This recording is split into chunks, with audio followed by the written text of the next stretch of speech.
Hello. Thank you everyone for staying with us there. We were just making sure we could get everyone on the call when we were starting. Um, nice to see a lot of you saying hello in the chat. Do say hi if you're just tuning in. It's always nice to put names to numbers, as we say. Thank you for joining tonight for Assembly Online. If you haven't joined before, Assembly Online is a free program of visual arts, sound, poetry and performance that comes every 2 weeks to YouTube. If you're interested in hearing about future events, you can join the mailing list, and I can post a link to the chat. At the end of the event, I'll say a bit more about what we've got coming up over the next couple of months, or until the end of April, when we'll take a short break, or maybe a longer break.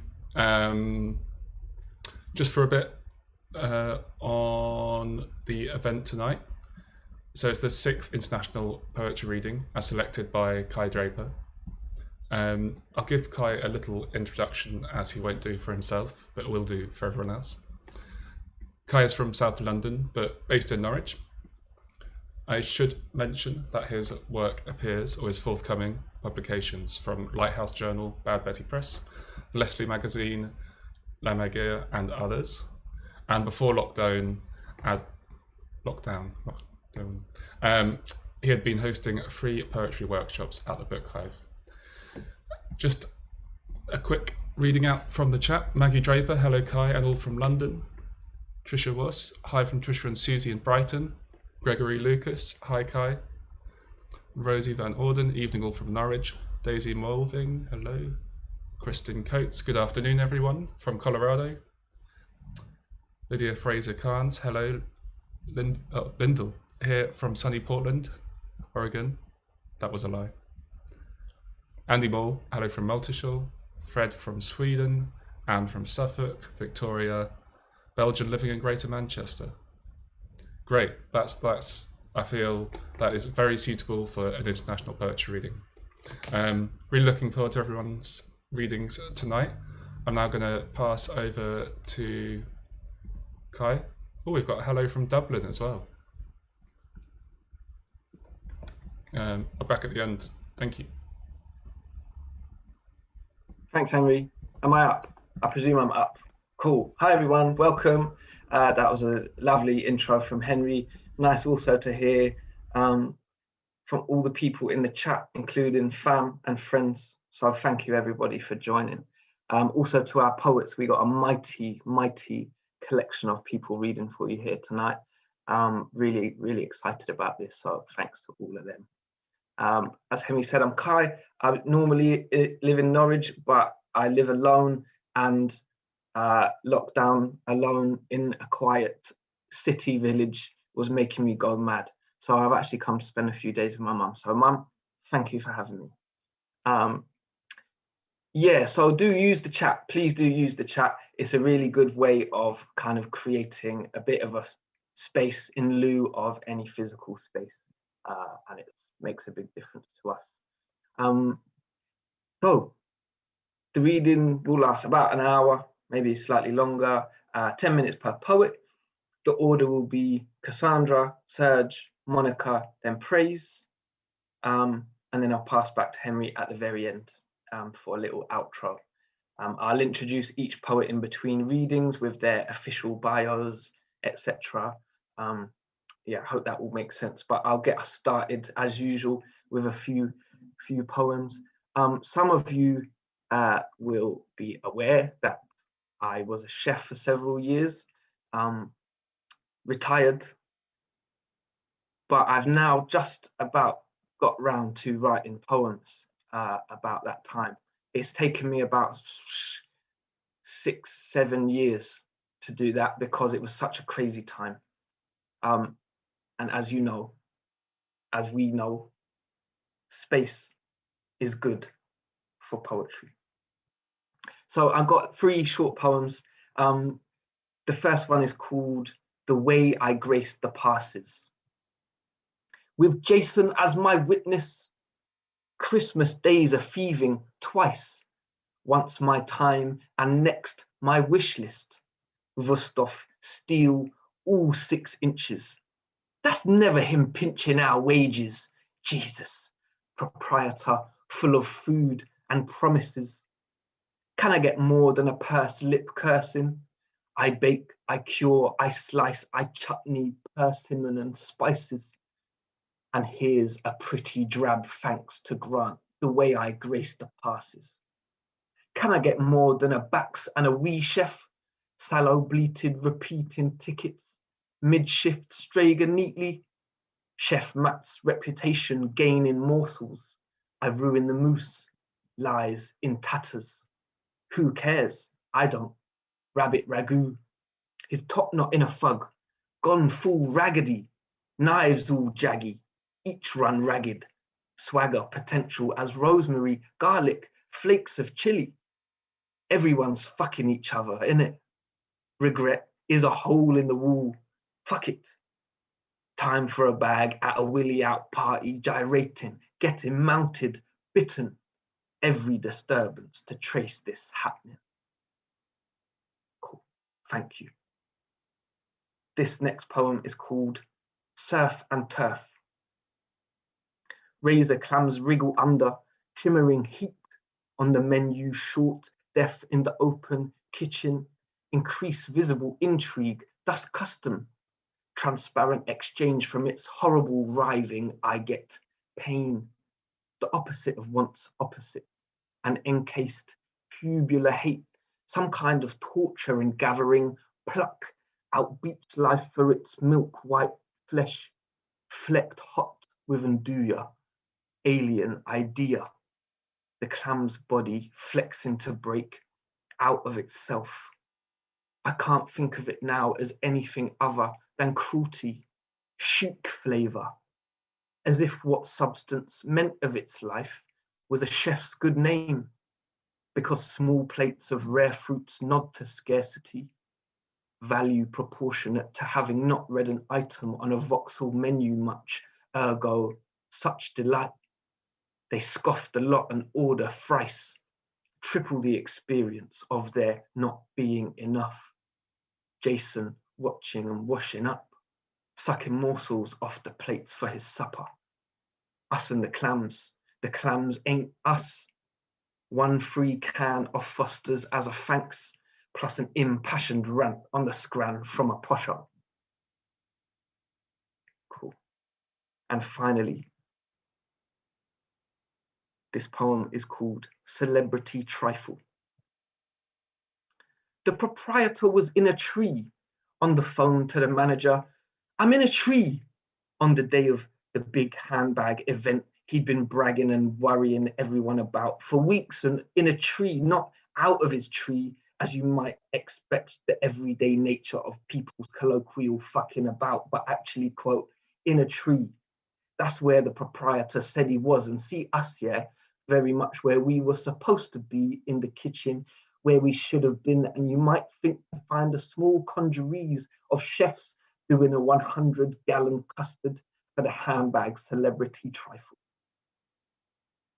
Cool.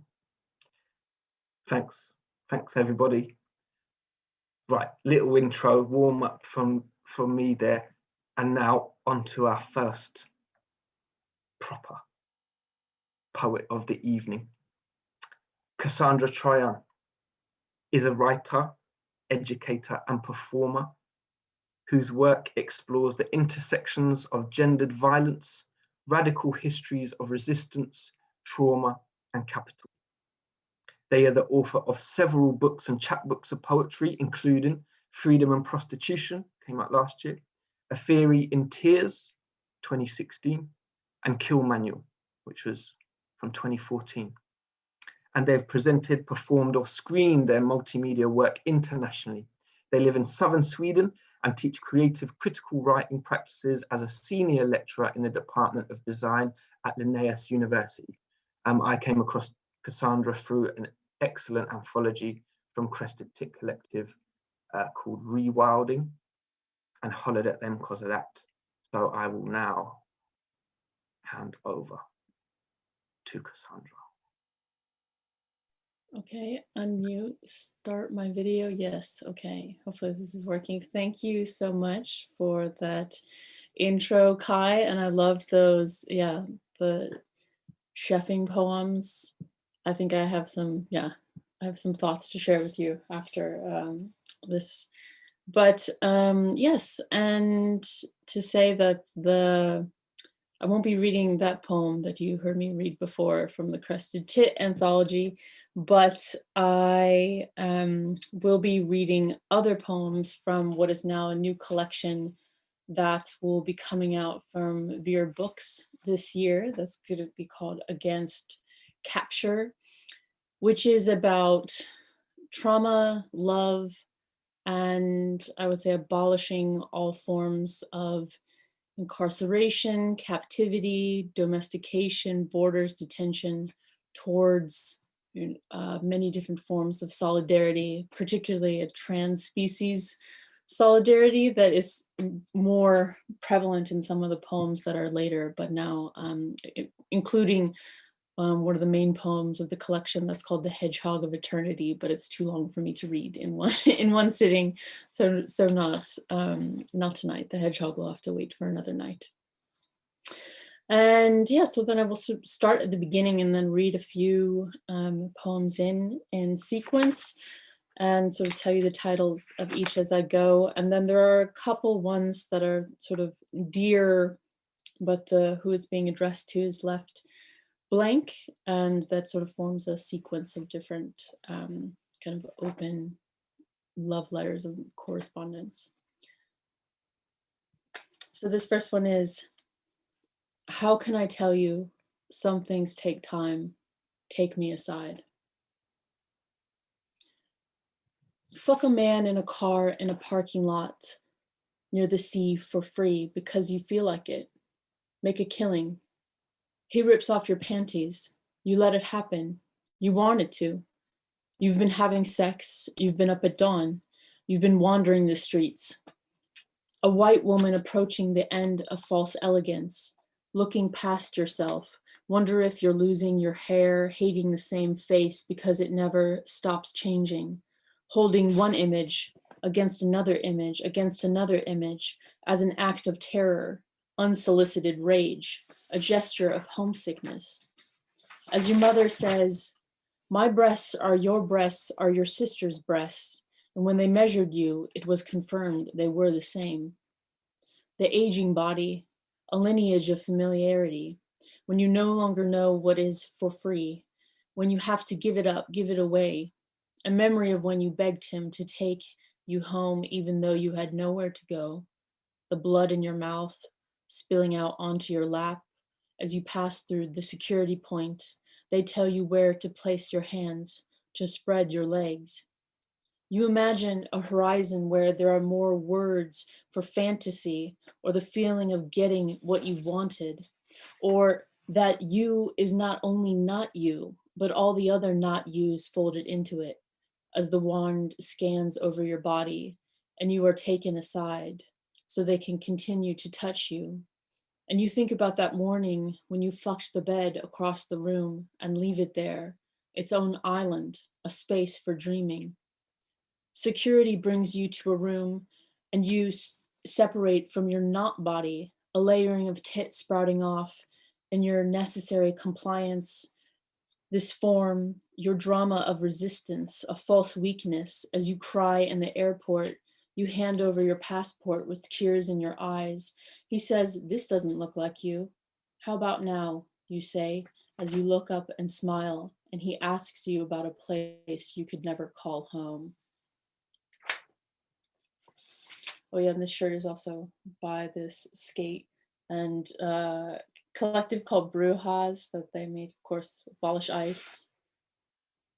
Fuck ICE for anyone, of course, who's had any kind of experience of their violence, and just generally. It says, dear, I've been doing a kind of calculation. Maybe it seems a bit perverse.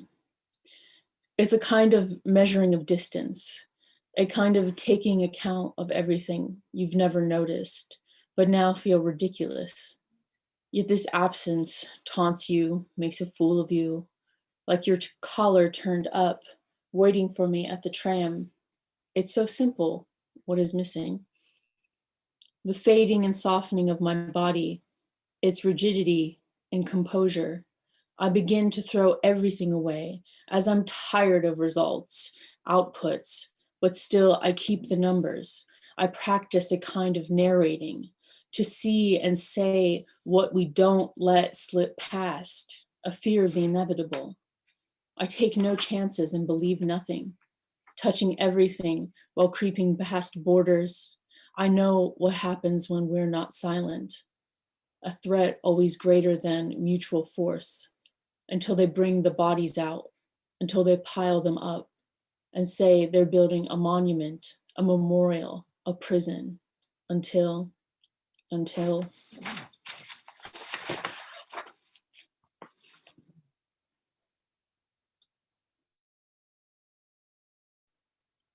Port reference TN2/5336432. And this is for Fred. If you let the border take you, that's the fucking end, I promise you. But I don't mean detention. I mean everything that comes out on the other side of the holding cell wall. When I tell you I love you, our bodies outside of care plus custody, a juice pouch or 10-pound phone call beyond the auctioneer's block, 40 pounds, 75, 115, 300 pounds in the hole, offering up our limbs, our children to make bail, another rack to get stretched across. Yes, ma'am, yes, sir. No, I mean everything that they can't take from you, can't get stated, interviewed, or self-snitched. I mean this fucking vitality, the impossible logic of non-logic, a circuitous regime, an erupted colony. These tears are only for me, a decoy until the next burden of doubt. Another cold pasta or porridge from the janitors of the border, sweeping up the hallway, bureaucrats slitting their wrists with paperwork. As the lights gone out, the clocks erased. Mechanics outsourced and replaced with maintenance, the greatest con of it all. So I'm left with this phone call. And my mentality that when I said I would do anything for you, I meant it and mean it still, as the measure of our lives against a violence less powerful than our collective grief and joy.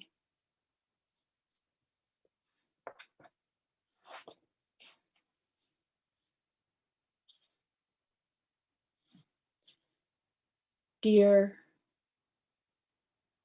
crash me, crush me, carry me away, night and day, Rorschach crime scene, and the easy infatuation of blood and dirt cover us, scrape the image of your mind, try to touch your toes, throw my legs back, clutch and drag into the mirrored cast of night, hot wood, and your body rolling outside itself, empty your guts out through the stars on your palms, resonate vibrations, cascading ripples in the dungeon. I'm yours, do whatever you want with me, I'm yours.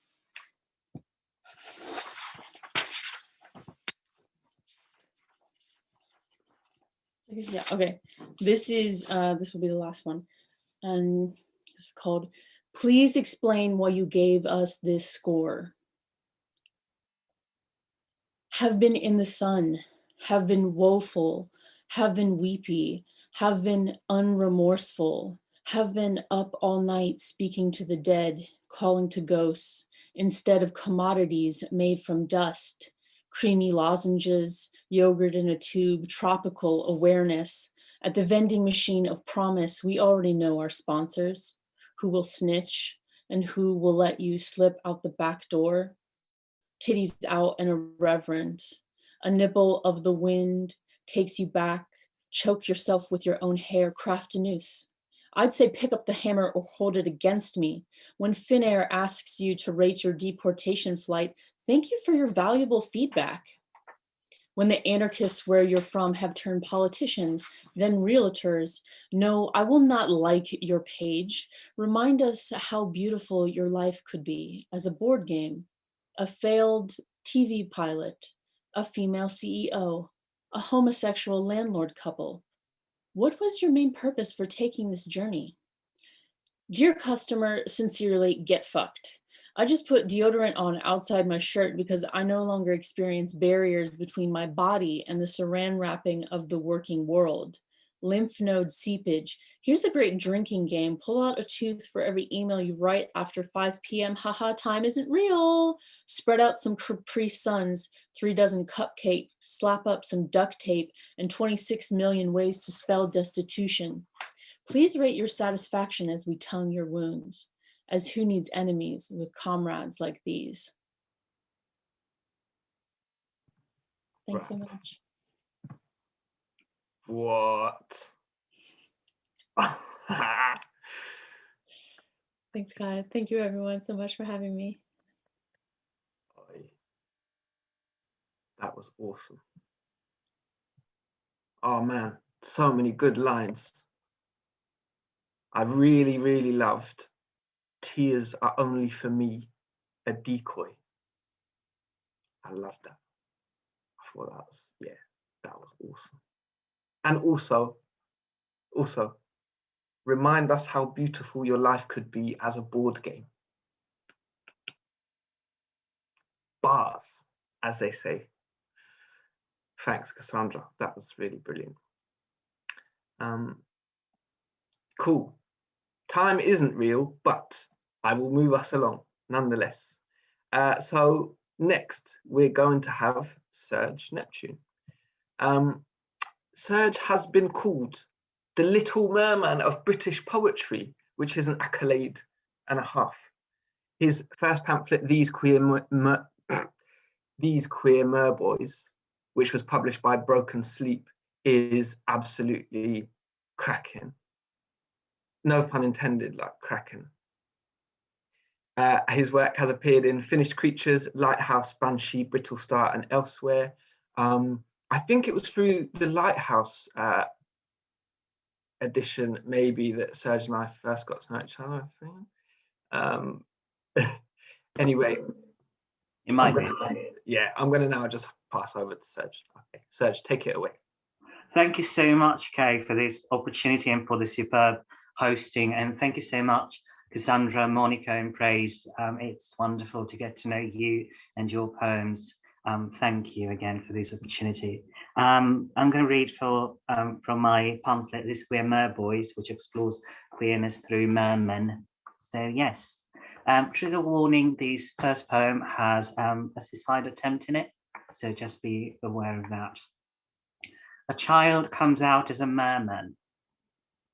When right after sunset, darkness landed on our living room like a butterfly on an open flower, Mother didn't bother to switch on the lights and kept watching the telly laid on our sofa, the telly blasting sinners, sinners, while standing by the threshold to the kitchen.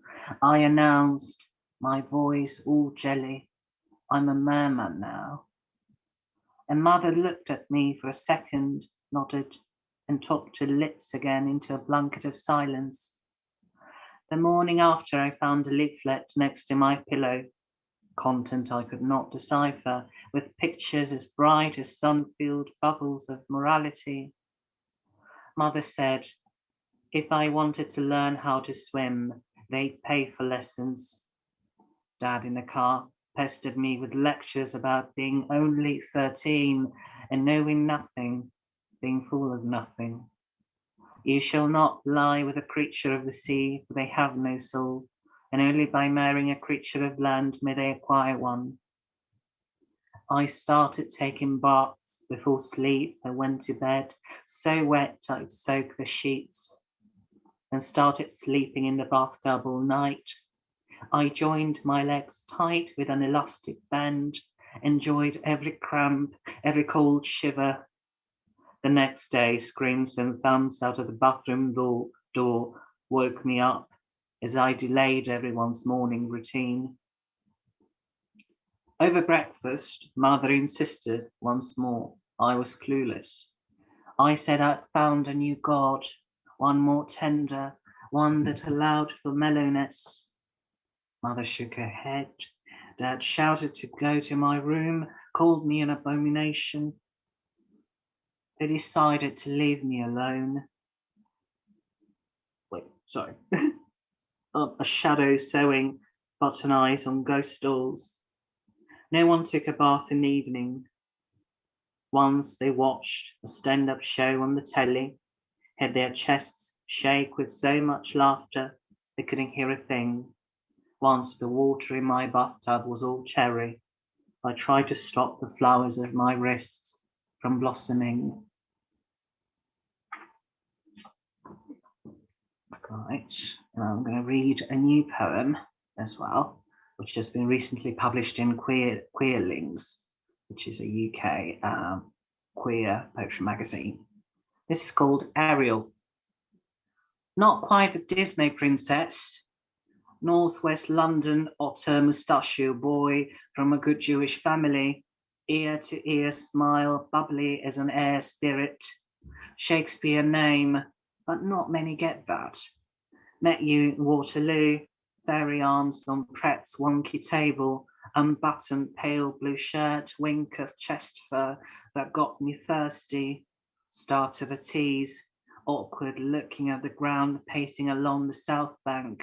Or London's shiny night claws seeping slowly in your brain, laughing, hopped on the 21 to my place on the Old Kent Road. And once there, I looked for a condom. You said, no sex on a first, and yet what glorious petting, what roller coaster of tongues, spit, fingers, digging deep, slime everywhere. And after you laid your head on my shoulder, so comfortable, fell asleep, the dark behind your eyelids growing denser. Morning, you described how night became too intense and chewed your limbs with its jaws, asked if the books on my shelves were books of witchcraft. Yes, I said, and never saw you again. Right. That's only one of my dates gone wrong. Half of my poems are about dates gone wrong. Think of this as couples therapy, he said.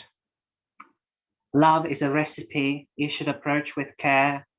One must respect its religion, every ritual gesture adding up to the final flavor. He dismantled the fish carcass, removed spine and skin, how the cobweb of its blood branched out across the pulp in tiny streams. He added the fish flakes to the saucepan, filled with milk and vegetables, kept all the utensils by his side. How each piece slowly blended to the next, the way vines entwine to one another until no wall is left. By then the kitchen was a limp joke of moisture. He glided in the steam like a starfish, and I sat his prey, waiting for him to pull his innards out and suckle on my tissue, every stomach gland fizzing with joy. Yeah, this last one was for Cai, because he's been a cook, and this was set in a kitchen, so yeah. Right. The merman has had a plethora of boyfriends. The first boyfriend wonders how sex should work. There must be among the scales an opening to pleasure. The second boyfriend gives the merman syphilis in Holmavik, in the public toilets of the Museum of Icelandic Witchcraft and Sorcery. With the third boyfriend, the merman starts to cling to whatever mirrors reflect the part of himself he wants to be true. Show me how to use that knife, the merman says to the fourth boyfriend, and watches as he applies the blade to the wrist like a soothing balm. You'll get your money back, the merman reassures the fifth boyfriend. I just need time. You mermen can be real tossers sometimes, shouts the sixth boyfriend. To the seventh boyfriend, the merman explains why life undersea has its issues. that so much solitude calls the heart to an icicle. Being with the 8th boyfriend is like launching a new form of sex that's already obsolete, a dead end to a newborn relationship. Don't hold out on me, says the merman to the 9th boyfriend. Tell me what you really like. Right now, in some very tiny flats in Japan, young couples are resorting to octopuses to revive their passion. Okay. How we first came to land. Human experience is one of disease. You wouldn't remember us. First crawling out of water, panting for air in fierce spasms, the pain we knew, water no longer being a mother, giving up our gills and growing porous begs to breathe, swapping our one extremity for two, let silver and more skin, found refuge in cracked lumps in the darkness of the ground, then behold our looks of wonder when facing the first leap of flame. Right, I'm going to close with another new poem that's been published in Finnish Scriptures not so long ago. Merman in the city, slithering, might have time for another one. Hear the bellow from the mouth of night, esophagus of poplars, where we slither, the bluebells dwindle, like carnivals stumbling in their own hunger. This city picks our flesh clean, way too many alleys, road junctions. The sudden downdrop, this vodka went to my head too quickly. I feel wires under the tarmac feeding into each other. Traveling to street lights, I switch to hospital thoughts, lots of cholesterol talk. How many kinds of broken can you think of? Way too many. Have I got time for one more very quickly? Go for it. Yeah, go. I'm through. Oh, that's no, fine. No. Well, thank you so much. Please, one more. Oh, yes. Sorry. Right. Okay. Very quickly. This was nominated for the Winchester Poetry competition, and it's in memory of Marsha P. Johnson. For every queer they kill, a merman is born. And when that happens, little brothers, know that nobody can end us, not even the dawn with its scented knives of glare. Remember the flower-crowned goddess that fought for us first, the hordes of sharks, the troops of whales, purpled waves and harpoons lost to history, how the slander of that metal rusts away under the sand. Forget the tears, unravel the silk of your grief to the current. Let it carry further into the tidal swell. Leave the toxic bits of you down a crevasse where nobody can find them. Crustaceans will have their fill. Prescriptions, pills, intravenous drips. Here you were never sick. Hear a blue prayer, glacial drone of light, pierces from above like gentle arrows. Remember, desire is a holy thing. Think of the letter Q, a drooling mouth, awkwardly breaking the pace of the alphabet, always in need for another. Claim both water and land. Let the silver of your scales dictate the dance of human stairs. Thank you. Oh my God. Well, Serge, I was really moving. Oh boy.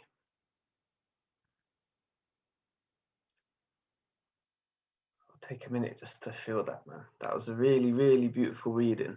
Thank you so much. I sort of feel slightly, that last poem especially was just like, just really hit. normally I like write down little lines that I liked in people, and I did, but I stopped doing it quite soon after you started because I was just entranced. Really beautiful reading style as well. I really, I mean, the line "remember, desire is a holy thing," I think really sort of knocked me a little bit. But also in your, I think it was your first poem, you say, I found a new God, one more tender, and one that, was it one more tender and one that allowed for mellowness, or the other way around? Mellow and tender. Anyway, beautiful, like your reading. Thank you so much. Okay, cool. Let's move on. We're going to go to Monica Prince now. Monica Prince teaches activist and performance writing at Susquehanna University in Pennsylvania. Had to ask Monica how to pronounce that, and I hope I've done right by it. She is the author of How to Exterminate the Black Woman, a choreo poem. That's with Pank, that came out last year. Instructions for Temporary Survival, that's with Red Mountain Press, came out the year before. And Letters from the Other Woman from Grey Book Press, which came out the year before that. That's 3 books in 3 years. She is the managing editor of the Santa Fe Writers Project Quarterly, and the co-author of the suffrage play Pageant of Agitating Women with Anna Andes. Her work appears in Trampset, the Texas Review, the Rumpus, Madcap Review, American Poetry Journal, and elsewhere. You can find her at monicaprince.com. I think I sort of found Monica's poetry through those ones on the Rumpus, which just sort of blew me out my box. So really pleased she's joined us all the way from Pennsylvania, where I believe it is snowing. Yes. I'm looking at it right now. Cool. Right, Monica, over to you. Thank you. It's so good to be part of this group. It's so lovely to see you all. Thank you for having me. I really appreciate it. I'm going to read 3 poems for you. I had this plan of reading the Trampset poem, but now I'm going to read the one that poem started with, actually. So I'm feeling like a little inspired by all these fabulous readers. This is amazing. Okay. So on election day in the US, which was like emotional and horrific, I decided to get an IUD because I guess I hate myself. So I wrote this poem in response to that experience. So this is called, there's 3 titles. On election day, I get an IUD while 55% of American white women vote for their oppression, and how can I trust a white woman doctor today? Or another meditation on believing Black women, or a poem for my uterus's panic attack. In an attempt to write poems about pleasure, I cannot exclude ruminations on power. Pain. In the examination room before my IUD insertion, I read a poetry book constructed from research, feminism, and the Sistina, and I'm aware, suddenly, and with shocking precision, that though I trust women because I want women to trust me, white women frequently forget to return the favor. My doctor, well, the physician performing my procedure, is white. On principle, she gives me information, but perhaps also on principle, she withholds it. I've read cervical grazes can be pleasurable during penetrative sex, but only during total arousal and at certain points on the cervix.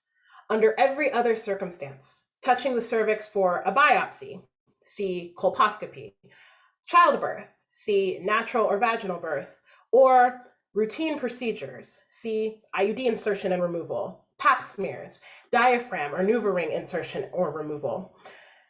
It will cause nerve endings on the cervix to jolt and spasm, resulting in pain.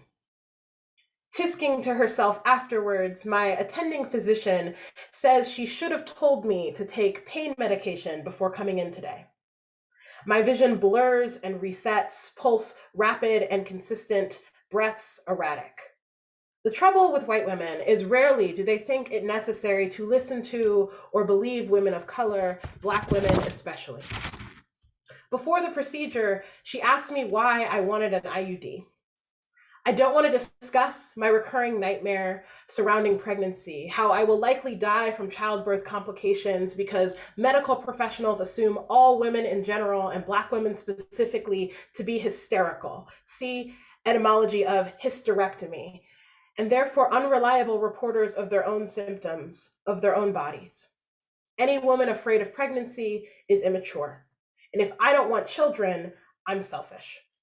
This physician actually asked me, what if you meet someone you want to marry and have kids with? And I tensed up. No wonder I became dizzy, see, vagal, after the insertion, clenching muscles I can't name in an attempt to defend myself from this line of inappropriate questioning. The body's fail-safe for protection is its memory. It remembers everything. But if I try now to recall the sensation of my uterus contracting around a foreign object, I fail.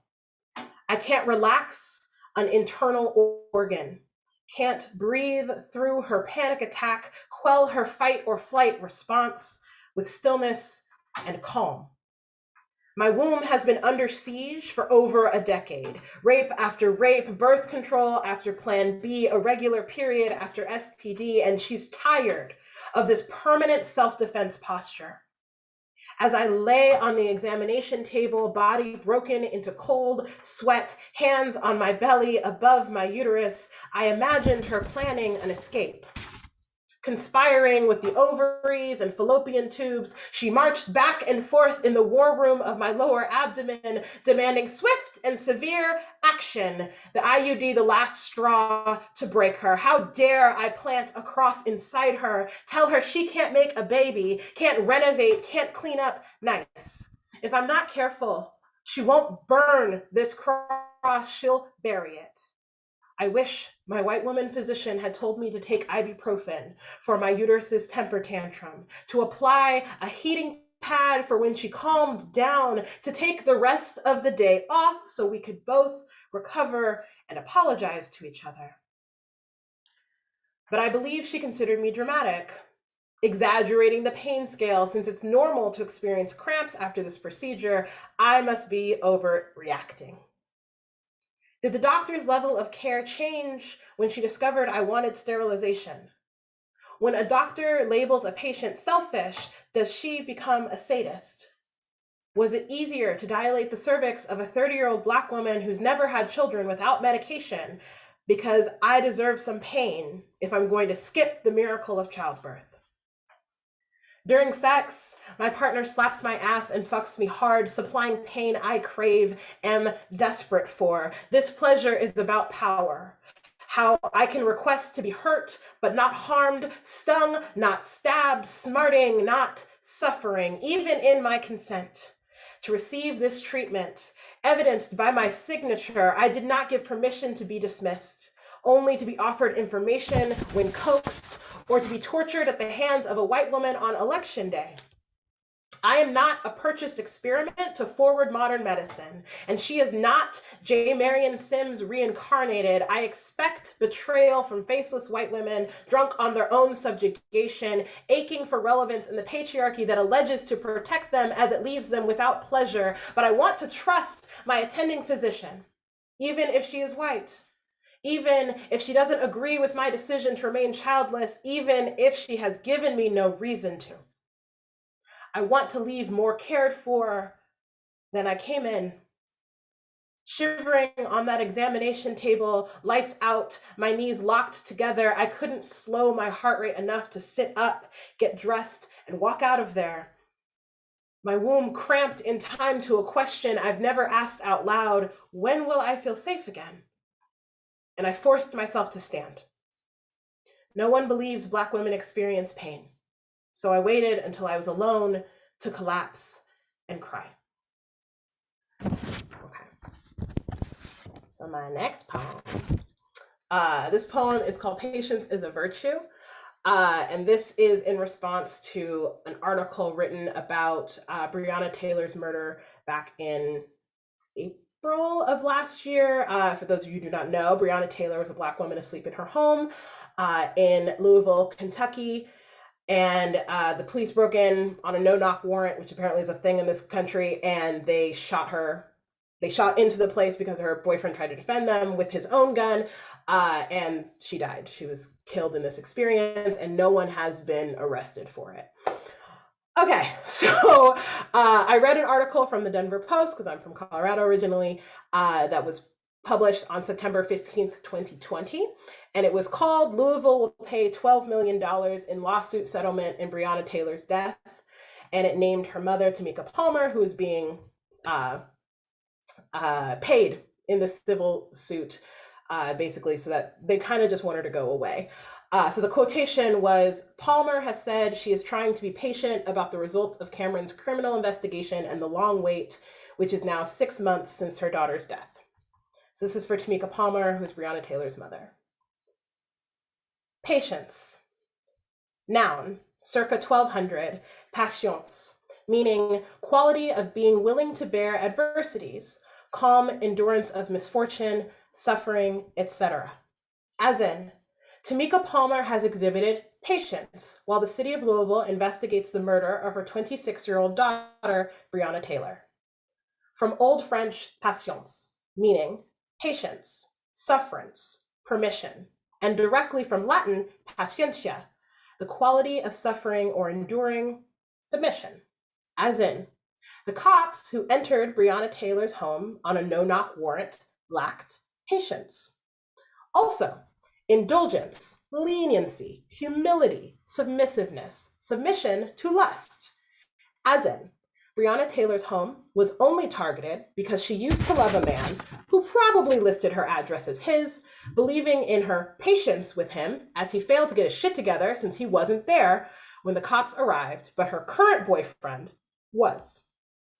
Literally, meaning quality of suffering, as in, one must practice patience when trying to fall asleep to avoid further anxiety about never waking up, but Breonna Taylor was sleeping when the cops broke in and shot into her home, killing her as she shifted from REM to consciousness.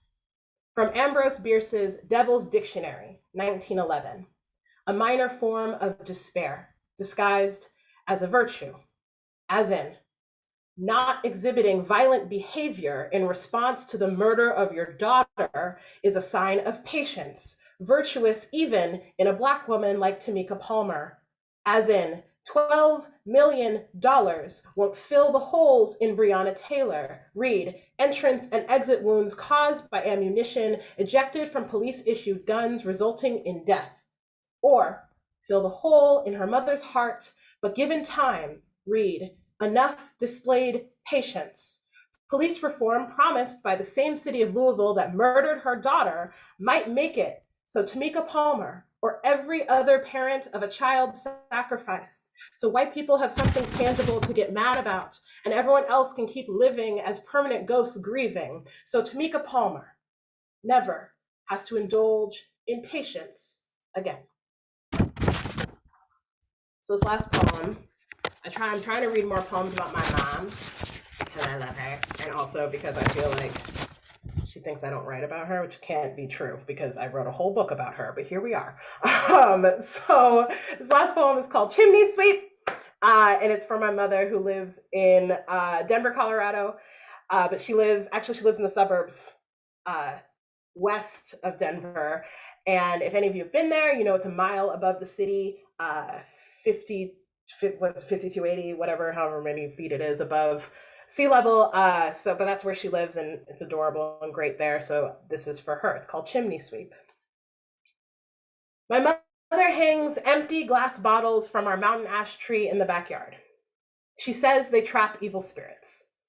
My instinct is to believe, having seen evil everywhere but inside her ranch home. Today, my mother says, a mama raccoon moved into her chimney.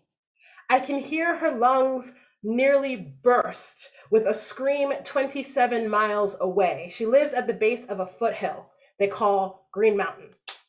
The trail's worn of bobcats at night. Why not a raccoon? I don't believe they count as evil spirits. No one had ever broken into that house where I learned to read, not even my mother's children when they forgot their own keys. Real wooden doors and double-paned windows and colored glass bottles are not enough, apparently, to keep out a 12-pound mama raccoon protecting her week-old young. My mother, on the phone with animal control, explains there is no forest for them to retreat into, no food surrounding her property to sustain them. I can tell she feels bad. She sees herself in this creature, wild, overprotective, abandoned by a man, and wants to help. Animal control doesn't remove wildlife. I ask her what I can do. She says she'll play gospel music up, loud, beside the chimney, watch as the mother relocates her babies one by one outside.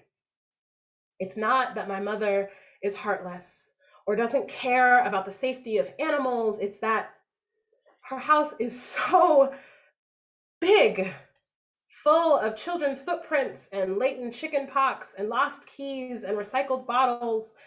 She's worried there's no more room for new sadness. Newly abandoned women caring for little ones, yet unable to open their eyes. Thank you.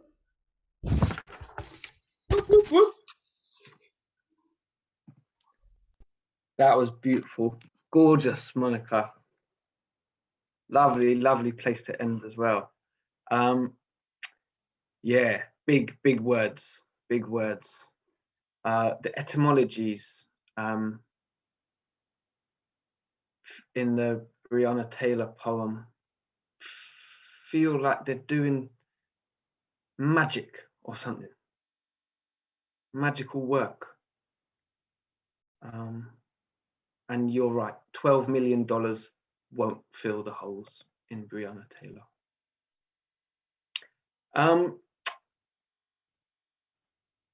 Thanks, Monica. Moving forward, I'm in a bit of a praise has joined us. Praises internet connections being slightly iffy, but let's just go for it and hope for the best. If it goes wrong, it goes wrong. We've all been here over the last 11 months. So, you know, what can you do? Cool. So, Praise Osawaru is the writer from Nigeria. A Virgo and Best of the Net nominee. His work appears in Knight's Library magazine, the Hellebore, Iceflow Press, Kissin' Dynamite, Kalahari Review, and Roadrunner Review, among others. He was a finalist for the 2020 Jack Grapes Poetry Prize and the 2020 Nigerian Students Poetry Prize, and he's a recipient of the NF2W Poetry Scholarship. He's a reader for both Barron Magazine and Chestnut Review, and you can find him on Instagram and Twitter at Wordsmith Praise. Okay, I've got everything crossed for this to work. Praise, are you with us?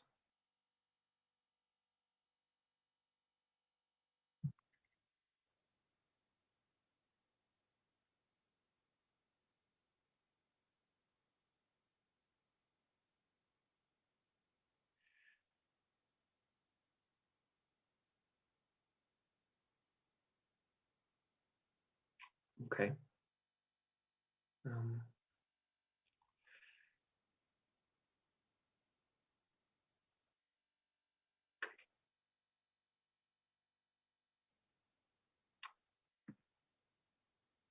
Oh, the audience can't hear your voice. Oh, I didn't know that.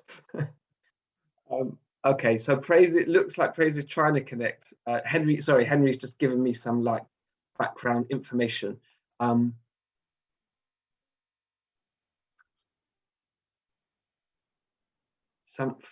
Something, there's some sort of movement. If you sorry, I'm just making it so the stream can hear my voice as well. Praise, your microphone's moving up and down, so some audio is coming in. I don't know, it doesn't seem to be connecting. To be honest, Henry, I think we need to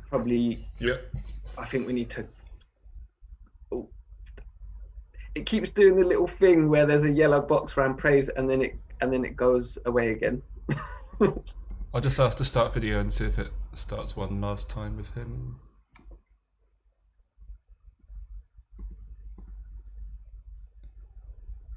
No. No, okay. Okay. I think we have to cut our losses, unfortunately. Praise, thank you for joining us. Thank you for trying. Everybody, please go and check out Praise Osawaru's poems. I'll post his link in the chat. Awesome. He is a really, really great poet. He does a lot. He seems to just like write a poem every day. In fact, you know what would be a nice thing is if I read one of Praise's poems. Just because he can't be here, or his technology, you know what I mean? His technology is failing. So let's find a nice poem from Praise and read one. Okay, I found one from Ghost Heart. Okay, this is a nice length one as well. Okay, cool. Right, this is for Praise. And the poem is called A Moment with My Brother Who's Unalive. And there's a content warning here, reference to death and schizophrenia for Dira. I've been unafraid of the dark since I discerned that the monsters are just depictions of my frail mind, a pictorial pronouncement of my instability. Last night I saw my dead brother in the moon's spotlight. He requested a dance and we swayed to an orchestra of crickets, cackling, gift in the night, a front row seat of unrehearsed motions. Mother cancelled the nocturnal show with the unlocking of my door, and brother slipped into an enclosure of nothingness. Blood of Jesus, blood of Jesus. My body spritzed holy water like a plant, needful of cyclical watering to efface impurities. Father, Lord, I bind every evil spirit in my son. I couldn't seal her impassioned prayers with an inflexible amen, because I was unready for a denouement to discontinue his nighttide visits. I still am. Now, an awning of duskiness suspends above the city, and desperation to see my brother again deluges my body.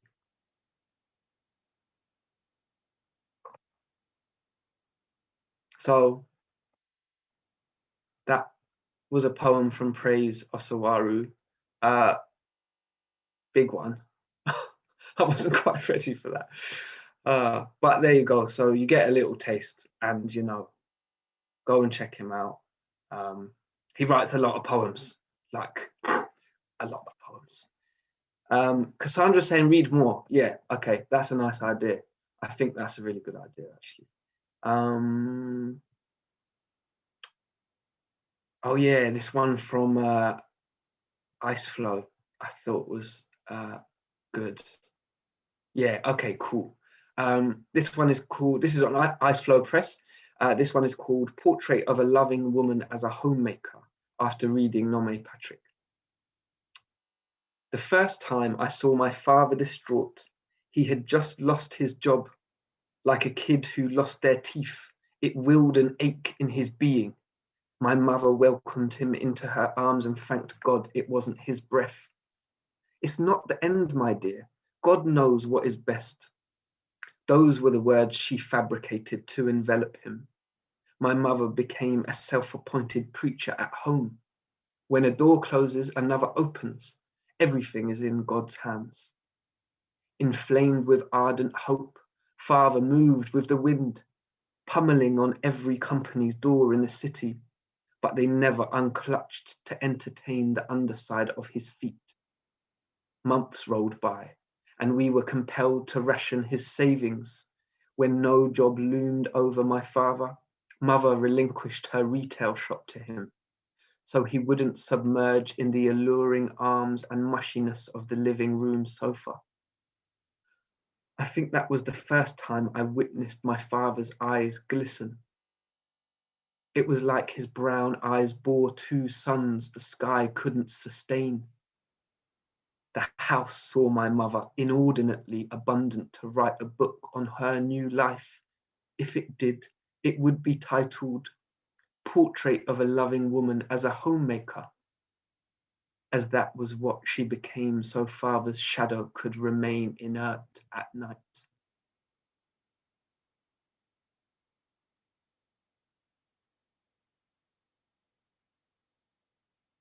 Great poem. Let's do one more for praise.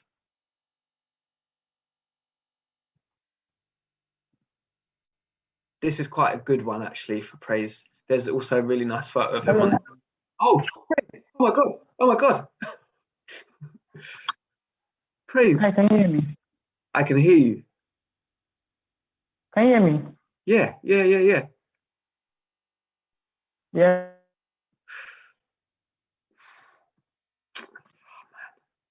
This is like, yeah, praise, basically, right? I've read a couple of your poems because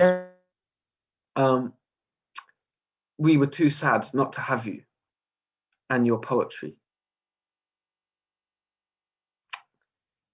Your connection is still, I'm not getting anything through. Oh, this is, for everyone at home, thanks for bearing with us. This may be, you know, what can you do? We just got to roll with it. He's disappeared again. Okay. I'm going to read this final poem and then we'll call it a day. I was going to say this poem I've got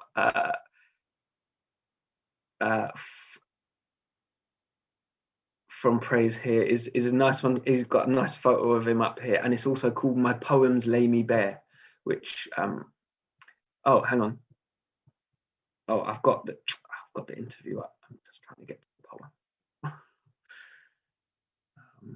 This is quite difficult because I'm trying to navigate like chat in here and then everything else. Right, let's do one from Nancy Green's. I've read these before and these are really cool. Okay, cool. So to finish us off,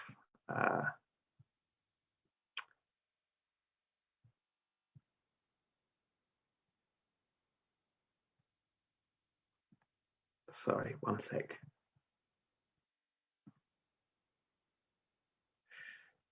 There's too many things going on my in my internet. All right, here we go. Okay, cool. Okay, that wasn't the title of the poem. The title of the poem is My Anxiety Compels Me to Write a Hymn for Myself, or perhaps it's a prayer in verses. Trigger warning here, self-harm and suicide. My anxiety hangs around my neck like my native bead. Or perhaps it is the rosary. When I step out under the morning star, my shadow scowls at me, so I retire and clip myself to an unlit corner, except on Sundays when I go for the sermon. The pastor breathes into my ears, "Oh, faith, have faith and be steadfast. There's light up ahead." But how do I tell him I've seen a stream flow from my wrists, yet I'm petrified of swimming? I sit in my room and compose a hymn for myself, or perhaps it is a prayer in verses. It goes like this. Oh, seeping fear, depart from me. Oh, enticing silence, let me be. Oh, undying insomnia, release me. I recite the words over and over again until it becomes a garment I muffle my body in, but I still do not find quietude in myself. It's been 6 days since I last departed for the chapel. I ponder what the pastor will hum into my head tomorrow if I go. Cool. Okay, I think it probably makes sense to leave it there, otherwise it's too much. Yeah, cool. All right. That was Praise Osawaru. Thanks everyone for joining. Big thanks to the poets, Monica Prince, Serge Neptune, and Cassandra Troyan.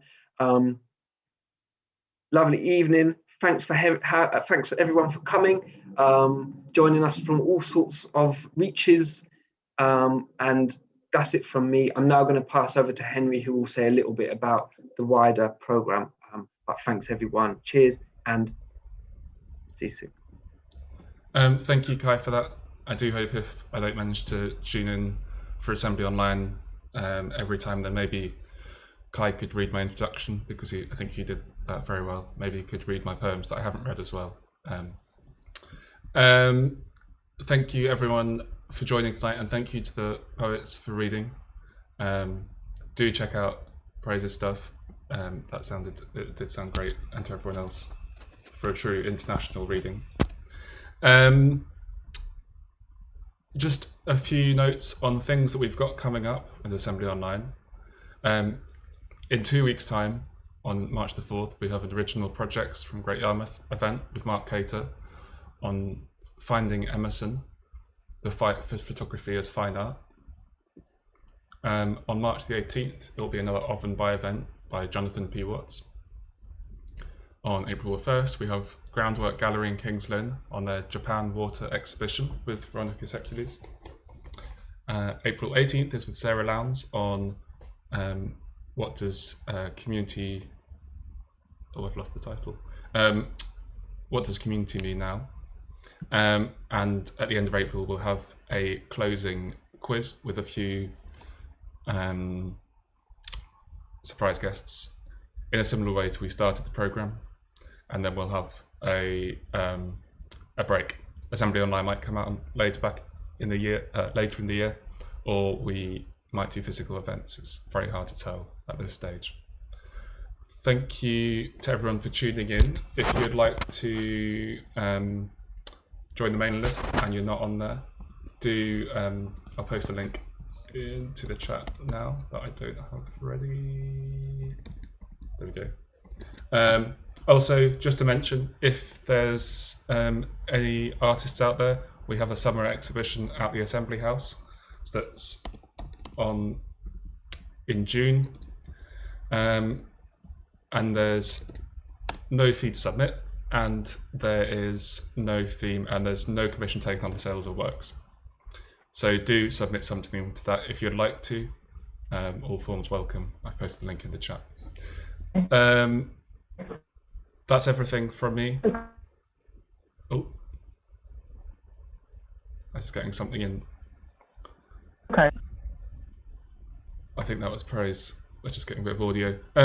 Thank you, everyone. Stay safe, and blessings to all the poets from Rona. Thank you. Lots of thank yous coming in the chat now. Okay. Stay safe, stay well, look after each other.